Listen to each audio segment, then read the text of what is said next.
Thank you so much for joining us here at The Research Her, the show working to improve the health disparities for women of color, one topic at a time. I am Alicia. I'm here learning and growing with you as we research our way to well-being. I am so excited to share with everyone today's guest. We have Miss Arianna Stokes. This is someone that I knew at this point for most of my life, ever since we were kids. So we met about 9, 10 years old, and since we were kids, she has always been just a determined queen, okay? And she has never lacked in reaching any of the highest honors. She is always determined to be at the top. And it is not to my surprise when I found out that she was seeking to pursue education at a doctoral level. It was like a no-brainer in my opinion, because that's just in her character. Let me tell you a little bit about Miss Stokes. She received her Bachelor of Science in History Education from Jackson State University, where she was a member of multiple organizations. She is my soror, so she pledged Alpha Kappa Alpha Sorority Incorporated when she was in undergrad, and she's very passionate about education. She started teaching roughly 4 years ago, and she's a bomb teacher. She has been honored as Teacher of the Month by administration. She received her Master's of Education in Education Technology and continued on now. She's back at Jackson State receiving a PhD. And her research focuses on issues persistent in online learning courses and programs. So I am excited to share with you all Arianna today. Let me put you into conversation with my home skillet biscuit.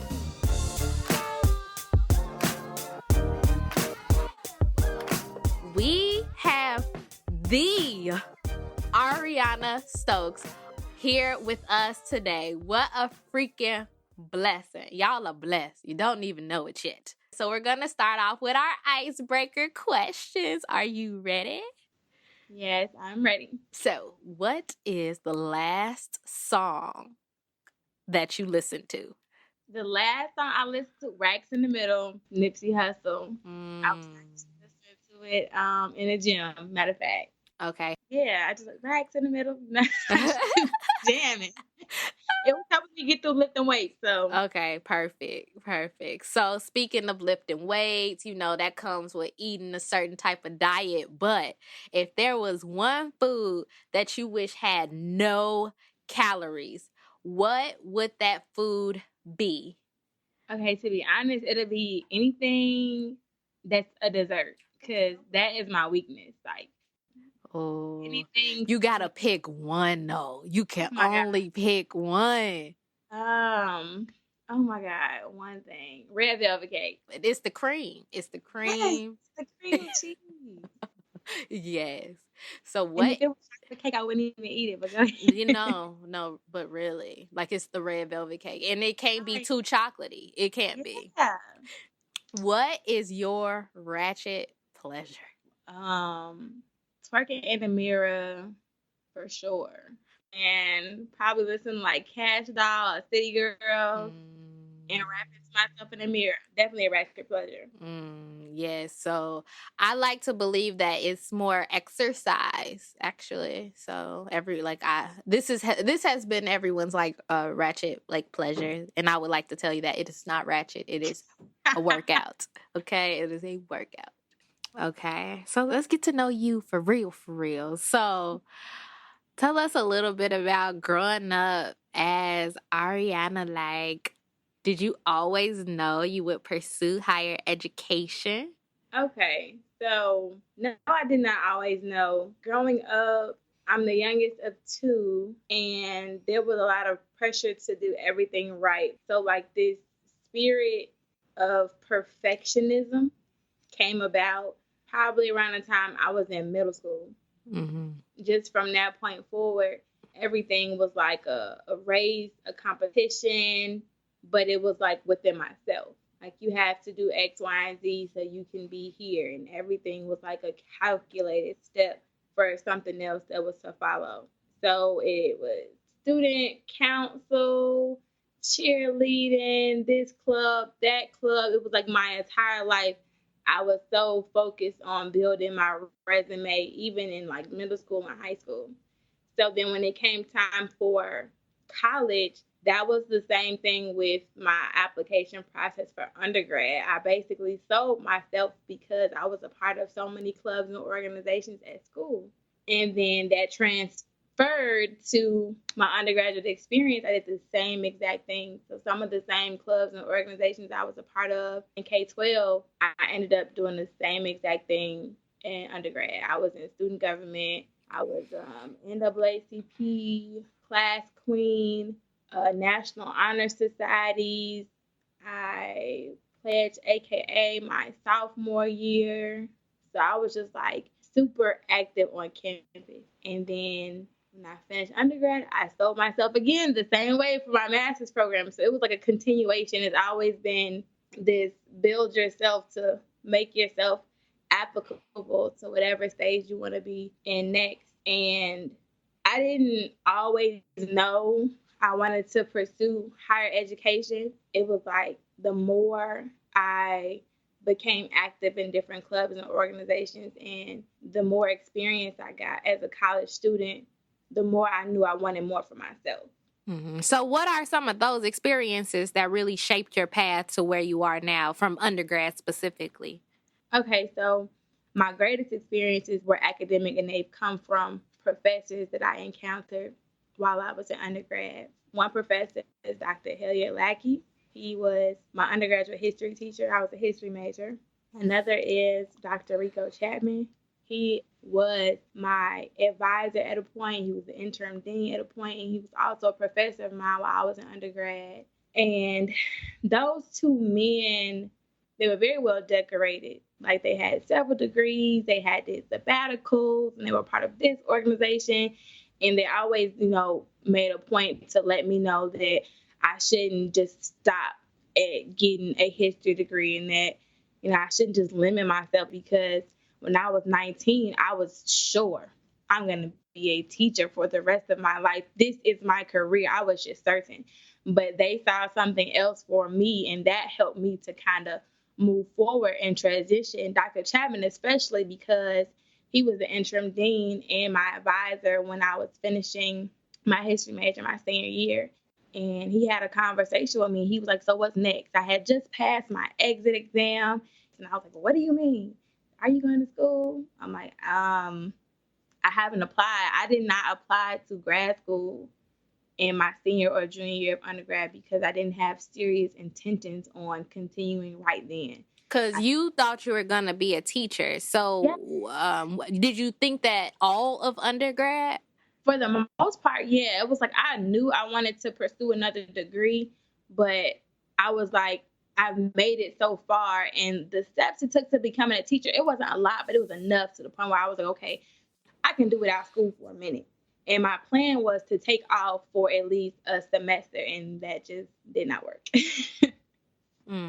You now have these influential people in your life, so they're telling you what you're going to do, okay? But you still haven't applied. So what is that application process like for you? And like, when did you decide like, okay, yeah, I'm going to actually pursue this master's? It really came from Dr. Chapman. And like I said, we were having a conversation about what was next. And he was like, you should really get a degree in library science. And I was like, library science? Like, who has a library science degree? And he was telling me about schools that offered the degree and what I could do with it. And he was like, you're already a history major. They align together.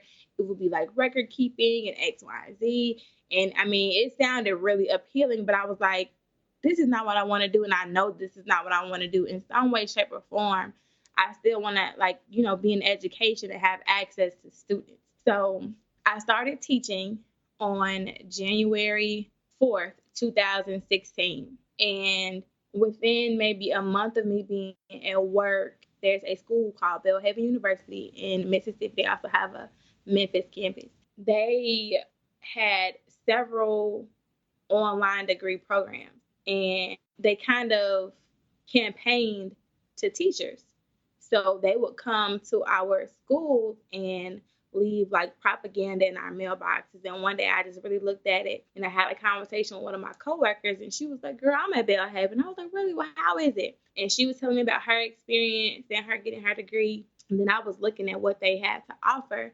And I was like, well, I know I want to stay in education, so I need to get a master's of education in something. So that is really what influenced me to get my master's in educational technology. Now, a little fun fact. When I was younger, like elementary, middle school, I loved the internet. So what people would consider like coding now, I was doing on MySpace. Yeah, so you used to make the little graphics on the pictures. Yes, that was my I thing. remember that. You made me a few.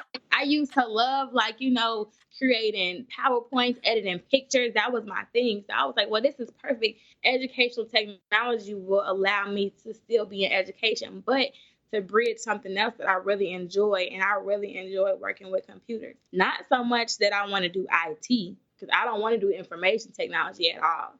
But I love, apps and different programs and how they can be used in the classrooms to create experiences for teachers and students. So that was like perfect for me. And as soon as I learned something in the program, I applied it in my classroom. Yeah, to us ignorant folks who have no idea what ed tech is, what is ed tech? Because I'm unfamiliar with it. In terms, educational technology is literally just using technology to enhance teaching and learning experiences. So bridging teaching and learning using technology.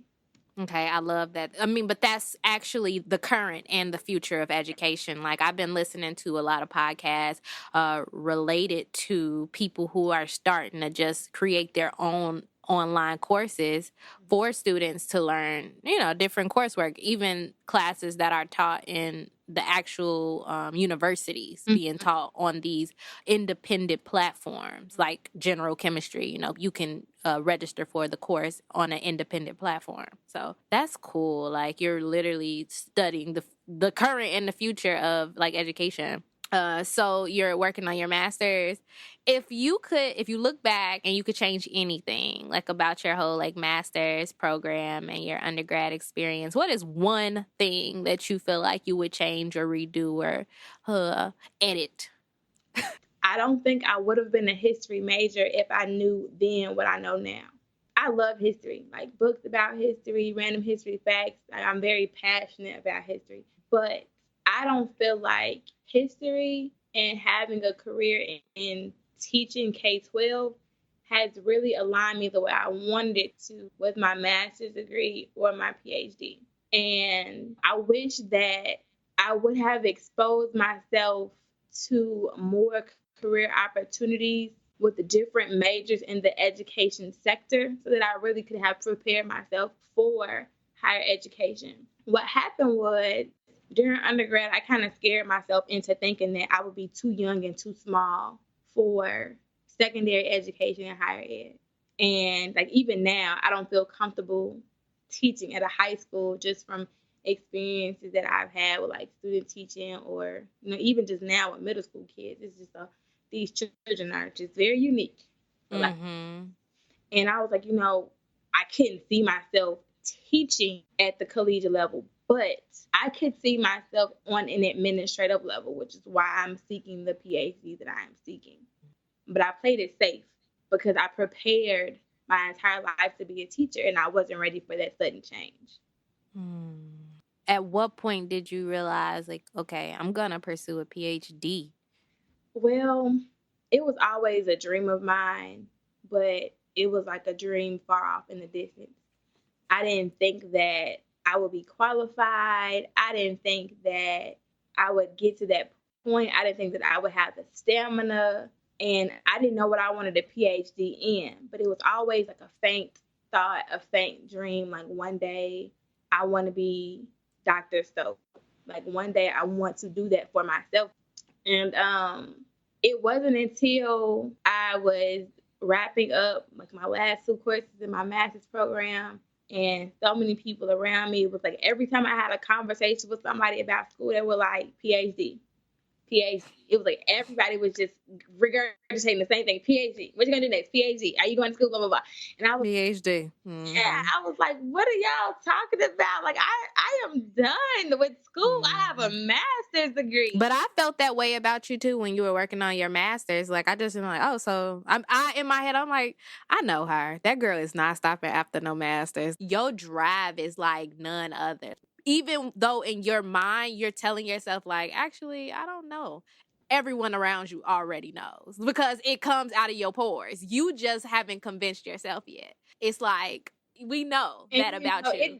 that means so much to me because when I say like I just battle with doubt all the time. Like I wasn't ready. I second guessed myself a lot, and I even tweeted earlier today like sometimes I'm still in disbelief. I'm a whole PhD student right now, and the program that I applied for accepted me, and I have yet to have, a bad experience. I see so many Black women, girl, I'm probably going off on a tangent. No, come on, bring it off. See, so many Black women in academia that don't have great experiences, and they don't have supportive advisors, or they don't have a good relationship with their cohort. And I'm just blessed to have all of that. And I remember when I got my master's degree and we had like a little dinner or whatever, and I was just telling everybody that was there. When I graduated from undergrad, I didn't feel support. I kind of just felt like, okay, whatever, this is done. But when I finished my master's degree, it was like every person in the room was like, so even my niece was like, you gonna be a doctor one day? Because I'm gonna be a doctor too. And after that, I was like, okay, yeah, now I'm doing this. I'm not. Yeah, I have to do it now because the baby needs me to do it. So, I just feel really blessed to be in this space. And I have conversations with myself all the time. Like, I just thank God. I always tell him, like, I'm thankful for the gifts that you've given me and for the way that you've allowed me to use them. And I try to not use my gifts selfishly. And I think that's really why I'm still in education, because I feel like it's more of a service to me to be of a service to someone else. So speaking of like getting that support, how is it working on a PhD at a HBCU? It has given me some of the greatest moments and experiences of my life. Things and moments and people I didn't know I needed. I'm the youngest person in my cohort. So everybody is like 30 plus. Some people are married, and then there's me. The YOLO went through life. Yeah. And with my city girls and my headphones on the way to class. That's how I function. But my professors have been so supportive and encouraging, and many of them are historians by nature. They grew up in the segregated South, and them or their family members fought Jim Crow, and they aren't that many generations removed from slavery, so they're just full of knowledge. All of them have several degrees, and they're just full of so much knowledge and talent. And I'm humbled that they saw fit to accept me, and the experiences they provide is just great. I'm just absorbing everything, and I just feel so comfortable and relaxed. I've never experienced a moment where I felt inadequate or like I couldn't do or that they wouldn't do. And they provide access to speakers. They give us contact information. And then we network with other people who have finished the program. Some of them have become university presidents. Some of them are deans and provosts and VPs at universities. And they're owning corporations and assuming all these administrative roles. It's one of the greatest things that I've ever had access to, on top of, having a cohort that is supportive and encouraging. They allow me to be who I am, and I really appreciate, my professors and my cohort members for being supportive in that way. Yeah, that's really dope. Like, especially when you speak of like the comfort, like just being comfortable with being in class, because I know there's some people listening to this like, oh, you supposed to be comfortable? I didn't even know. Yeah. I didn't even know that. So that's really dope that is the experience that you have. So how did you, for your program, Do you have to find a research advisor, or do you come up with a research topic and then you get a committee to approve the topic? When each student is admitted to the program, by the time they have orientation, they are assigned an advisor. And your advisor is basically just to get you acclimated and get you started. So by the time you finish your fall and spring semester, your advisor will start to work with you more heavily on chapters 1, 2, and 3. So this is your first year? Technically, yes. So really, your first year is supposed to be focused on your foundational coursework, but depending on who your advisor is, depending on who you are as a student, that will kind of determine how much work you get done as far as solidifying a topic. Because we start talking about topics as early as the admission process. That's part of our admission process, to submit a desired topic and to write about it. But you start to solidify after, or really during, your second semester, and by the time you become a sophomore, which is what I am now, technically a sophomore, you have solidified a topic and you've begun your research. So I'm gonna call it a quest, because it's definitely a journey. It is. Research is a journey. You start something, don't finish. Yes. So tell us a little bit about your research. I was lucky enough to choose a topic that was kind of like a spillover from my master's program, and my advisor was like, cool, we can roll with it. I was not told that I had to change it, that I couldn't do it. So yay me. My topic focuses on student persistence in online programs and courses. So there's an epidemic in the United States of high enrollment in online programs and courses, and it's because of affordability. That's part of the reason why I personally got my master's online. It was convenient, it was affordable, so to me, it was perfect. At the time, I would be considered an adult learner or a non-traditional student, and that is who is pursuing, in mass numbers, online degrees and courses. But the issue is not in their pursuing, it is that they're not finishing. So we have these adult learners that start school but don't finish. And they either stop out or drop out. And there's discrepancies between, which term we should use. So I'm going to just say both. They either stop out or drop out. And there are several factors that contribute to that. Now, me, I don't want to look at the factors that contribute to it, because we already know what those factors are. I want to know why minority students in particular have issues with completing online courses or online degree programs.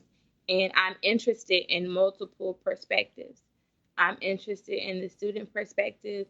I'm interested in the faculty perspective, and I am interested in the administrative perspective. Can you tell me the difference between a stop out and a dropout? Because I have never heard the term stop out before. Okay. If a student stops out, they can start school in August and then stop out, but then pick back up 2 years later. They stopped for a period of time, but they came back to school. And the dropout just means you don't even come back, right? Right. But if a student started a degree and then picked back up 15 years later, they still didn't drop out. It just depends. Like, some schools will keep your record, some schools will not. Some schools will, allow the courses to be valid for a certain amount of time. That's why I said there's a discrepancy between stop out and drop out. It kind of just depends on the institution and how they categorize the students when they don't finish. Mm-hmm. So have you already started analyzing your data or found any interesting findings yet? Yes. What is most interesting to me is that women are completing online degree programs at much higher percentages than men are. And though they are completing at much higher percentages, they also are having more responsibilities. So you mean outside of class? Outside of class, yes. So women categorize their responsibilities as personal and then professional. They are working, they're mothers, they have to, they're part of other organizations, and they still are persisting in these online programs. And then you have men with less responsibilities. They are stopping out or dropping out at much higher percentages than women are. In most studies, women report that their reasoning behind continuation is simply self-determination. So what about, are the men reporting what their reason behind, like, maybe not finishing, or are you looking at just the people who are staying in the programs, or overall, do you still have access to those who actually leave the programs? I'm looking at both. So some studies do provide both. Some studies look at students that continue in comparison to students that don't. But as far as the men, I honestly can't tell you if they provided a clear and concise, this is why we don't continue. It would be one of those cases where they check a box like other. Mm-hmm. Got it. And then they, even when they click other, it's like no explanation. Yeah. Didn't feel like it. Yeah. So this is interesting. So you're looking at Black women and men, or like all people of color, or just everyone? Like, I'm specifically looking at Black students. how is your research being received by others? Like, I really wonder, like, because you're focused on like Black students, right? I would assume that it may or may not be received by others, but you also are at a HBCU. So, like you said, I am an HBCU, so me focusing on Black students is nowhere near unfamiliar. I guarantee you that maybe there are 20 people in my cohort. Out of 20 of us, more than likely 15 of us are going to do a study that focuses somehow either on people of color or minority students, if they don't just specify Black students, period. You're going to hear Black male a lot, Black women that are double minorities, Black women who are LGBTQ. So now we got triple minorities. We are so passionate about these topics as far as, race and ethnicity are concerned, because when you look at research and when you look at data, they don't talk about Black people. No. So it's almost easy to find the gap in a research topic because no one talks about people. So I can take study A and I can make an entire dissertation modeling study A because you just go study Black people. Black people. So I love that. I love it when people just say it again, because I just see this over and over and over again. It doesn't matter what field you're in. You can be working on Alzheimer's, you can be working on liver cancer, you can be working, no matter where you're working at, point to the minority. It ain't nobody doing that research. Boom, there goes your research right there. And it's so crazy because when I first started reading research articles, I was like, I'm never going to be able to, get anywhere with this topic because I could not find an article to save my life that even addressed minority students in distance learning. Could not find one. And it took me months in like 7 different search engines. I was in books. I was on government websites. I was on Google Scholar, EBSCOhost. I'm looking at other dissertations. I'm looking at master's research. Girl, I found nothing. And I was like, you know what? You didn't find anything because that's the gap in the research, girl. It's her. So now you got to do it. Yeah. And that's a beautiful thing that you came across it. So if you could do something outside of your current topic, is there anything that you feel like you would have done instead, or one other topic that you would be interested in going into? I'm interested, and at the higher ed level, I'm interested in exploring faculty adaptability to using technology in the classroom. It's like we're in the 21st century, and you can't avoid phones, you can't avoid computers, and sometimes we put ourselves in situations where we don't really just fully analyze the context. So we've had college freshmen who have never owned a computer, or they come from an environment where they were not taught computer skills. And now we're expecting them to type papers, and we're expecting them to create presentations and for it to be a certain standard, and no one has ever taught them, so now they're just winging it.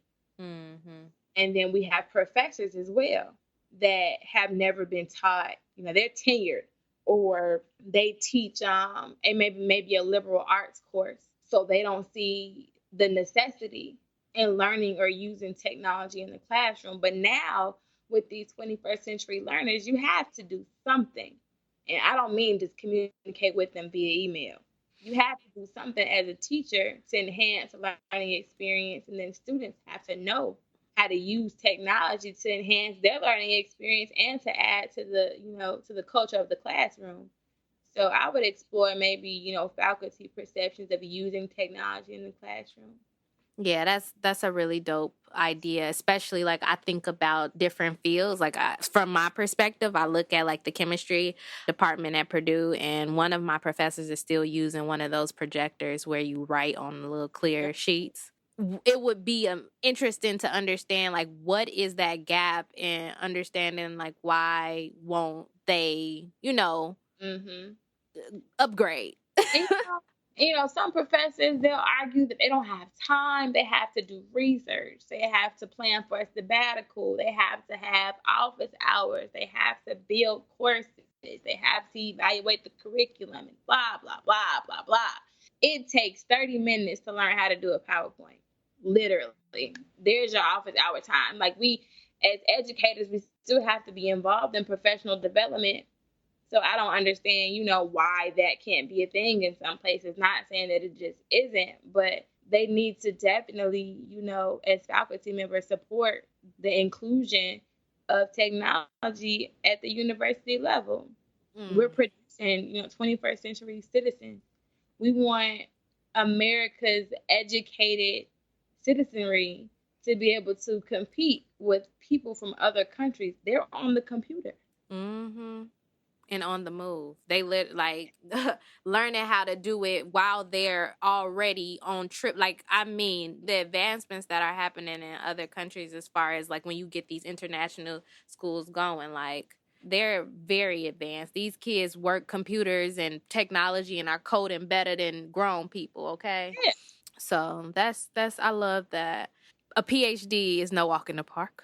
It is not. It is not. So, what keeps you moving and pushes you to get through? I mean, based on your findings, you could easily say, oh, just self motivation, like all the women were saying in your findings. Like, that's what keeps them going and that motivates them.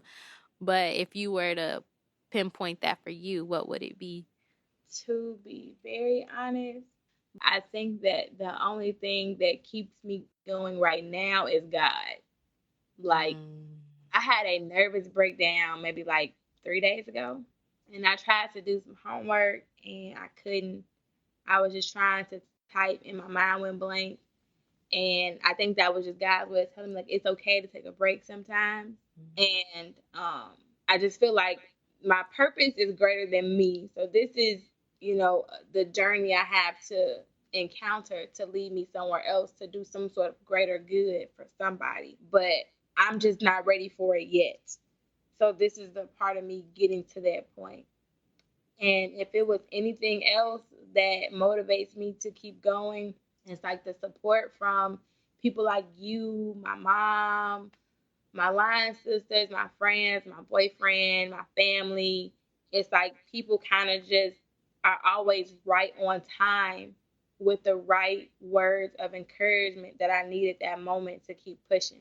And that's God. You know Yeah, that, right? yeah, That's God too. That's like I'm talking that. about I had a really rough, maybe like last 3 weeks. I have been so busy at work that I felt like I wasn't getting any of my homework done.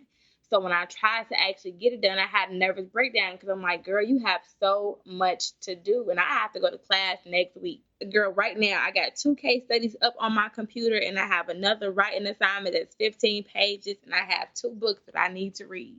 And I'm like, I have class next week. I have to pack my bag. It's just so much that goes into, preparing for class. And it can become overwhelming. So when people say nice things, something as simple as, I'm proud of you, or they jokingly call me Dr. Stokes, like I ain't there yet, but I'm working on it. Like just the smallest things. It just takes people to kind of pour into me. When my gas tank is empty, they kind of fill me back up. Oh.